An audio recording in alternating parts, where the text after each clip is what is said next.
How's it going, guys? I have a match today, and it actually has an interesting backstory slash excuse slash explanation, whatever you want to call it. But how did it start? So he posts on my Facebook wall, and he's like, "Hey, nice nickname on the Mamoswine," and I was like, "Okay." Because the nickname on Mamoswine is a restaurant here that serves like this slushy kind of thing, but it's only here in town. So if he gets it, I was like, you must live in town and we must battle in that case, because you're a subscriber and I like meeting subscribers and battling them, and it's really cool. So we did that today, and we had I think we had 3 games, and then this was what I thought was the best one out of the 3. Now he's not really the best at competitive, but he still put up a pretty good fight. I still had a decent amount of trouble, just because the sets were different, very different, and with Ditto, it was actually good to scout some of these out, but I'm rambling and stuff like that. Just know that this isn't really like a high-tier competitive kind of game, but I go for the Volt Switch, and it triggers this red card, which I thought was just on physical hits, but he red cards me into what I wanted to bring in anyway. I was like, well then, that works out fantastic. But I completely forgot he had a Jellicent, which actually walls this thing's stab coverages really nicely. And I was like, okay, you know what? I was gonna go for the Overheat too, but I mean, you know, close combat.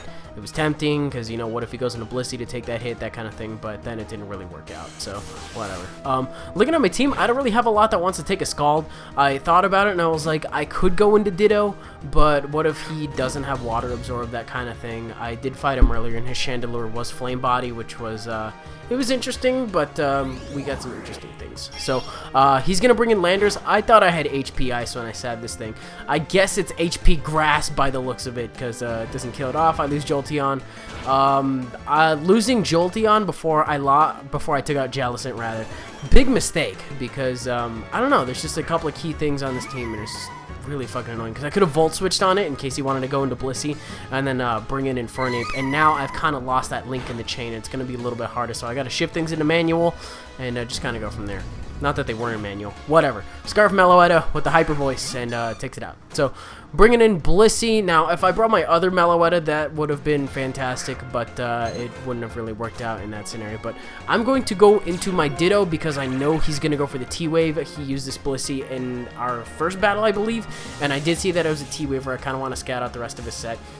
And I think his set is it's Seismic Toss, T-Wave, Soft Boiled, and Rain Dance. I don't really understand why he's running the Rain Dance. If he has other pokes he runs it with, I didn't really ask, but I was like, okay, you know what?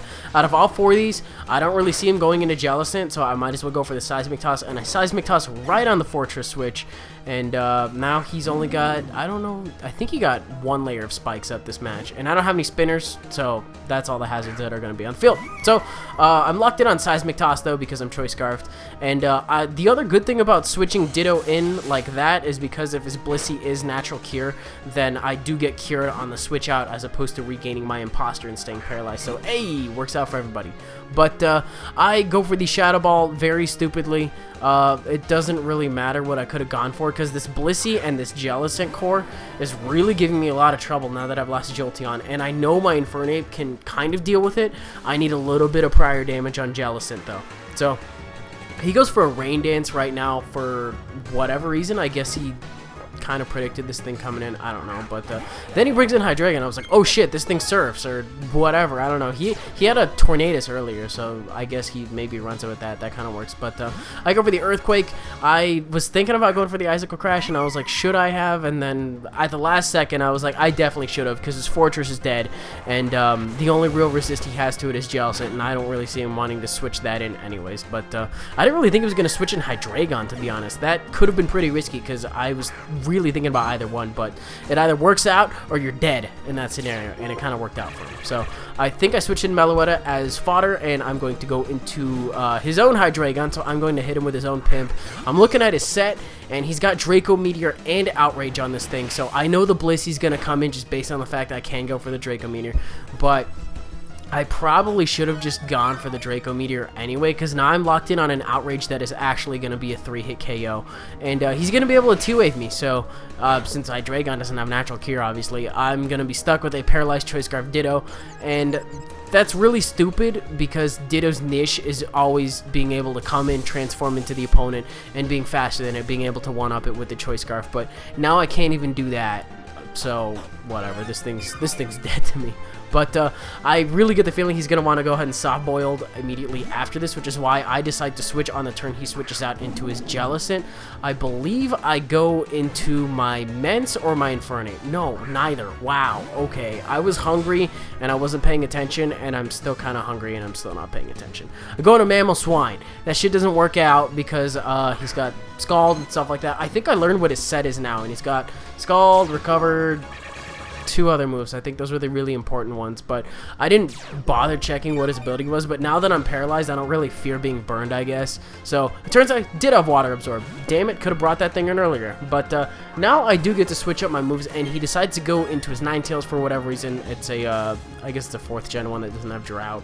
Running like fucking Manual Rain and then, you know, Perma Sun would be weird. So, kind of weird, but he goes for an Energy Ball. I go for Scald, and I think I got Parrot on the other turn. I forget what I went for, but I think it was probably Scald, me thinking that the rain was still up, so whatever. Decided to switch out immediately after this, and he did predict me, so that was, you know, good on him. I didn't want to... I should have just left it in to die, to be honest, because... then this happens. I was not really expecting this. Like, that's like the 3rd time this week Ninetales has slept me, and it's... I don't think Hypnosis is coming back. I think it's just a series of weird trolling coincidences that is just really pissing me off. But Mence is asleep. Hydreigon's in. I don't like the shit at all. I'm going to go ahead and bring in my Ditto and just go ahead and fodder it out because it's at a low amount of HP. It's paralyzed. It's going to die to whatever. But this is a turning point in the game that's really going to give me a good opportunity to bring in my Infernape.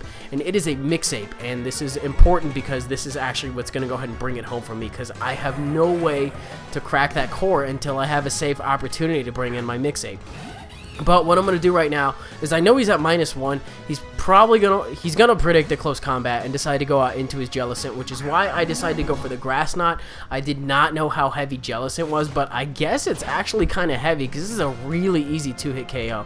I mean, if he wanted to go out into Hydreigon again to take the Grass Knot, I more than likely would have been faster and gone for the close combat because I don't know what his item is. He didn't really give off the impression that it was Scarfed or anything like that.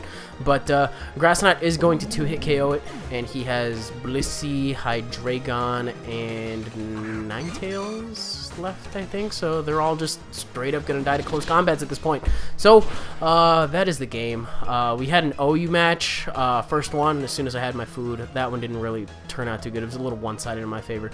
Second one was kind of hacksy, still really wasn't feeling it as much, and then this game was like, okay, you know what, you play pretty good, your sets are weird, but you play good, so got the close combat going on, and that is going to finish off the Hydreigon. Even if it was Scarfed and he went for the... I know what his set is, so if he went for a different move, I probably could have dealt with it accordingly. I still had... I still had Mamoswine too, so that kind of works. A couple of Ice Shards, you know, just go from there in case he was. But he wasn't, and then I punch it, and then Ninetales comes in, and then...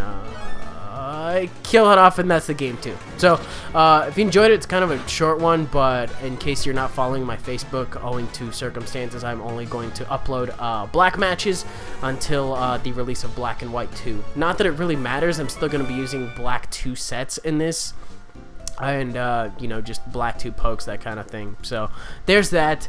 If you enjoyed it, leave a like rating, comment, subscribe, do your thing. I got the finale of Pokemon TCG 2 coming out tomorrow, which means that Mega Man Battle Network 3 begins on Monday. Yes, and we have SCP Containment Breach on the weekend. Both of so this weekend, non-Pokemon uploads are actually going to be really good, and I highly suggest you check them out. So that's going to do it for today's game, and I will see you guys tomorrow. Bye.